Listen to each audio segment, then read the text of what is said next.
નમસ્કાર, હું છું પ્રેરણા. આપ જોઈ રહ્યા છો ઇન્ડિયા ન્યૂઝ ગુજરાતના મહત્વના સમાચારને વિસ્તારથી વાત કરીએ તો મહીસાગર જિલ્લામાં આજે 14 જાન્યુઆરી ઉત્તરાયણ પર્વના દિવસે વહેલી સવારથી ધુમ્મસભર્યું વાતાવરણ સર્જાયું હતું.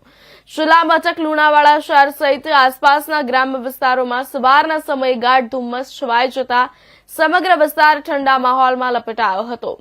લુણાવાડા ઉપરાંત જિલ્લાના સંતરામપુર, ખાનપુર, ગોધર, કડાણા સહિત અન્ય તાલુકાઓમાં પણ વહેલી સવારથી ધુમ્મસભર્યું વાતાવરણ જોવા મળ્યું હતું.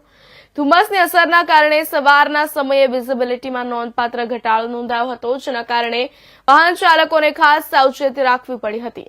ધુમ્મસભર્યા વાતાવરણ સાથે ઠંડીના પારો પણ વધુ ઘટ્યો છે, જેના કારણે લોકોમાં કાતિલ ઠંડીનો અનુભવ થયો હતો. વહેલી સવારે કામકાજ અર્થે ઘરેથી નીકળતા લોકો ગરમ વસ્ત્રો પહેરીને બહાર નીકળતા નજરે પડ્યા હતા.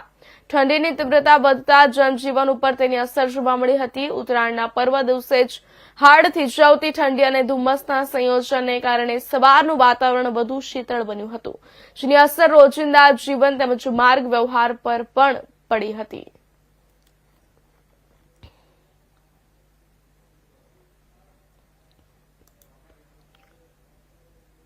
સુરતના ડુમસ બીચ પર ઉત્તરાયણ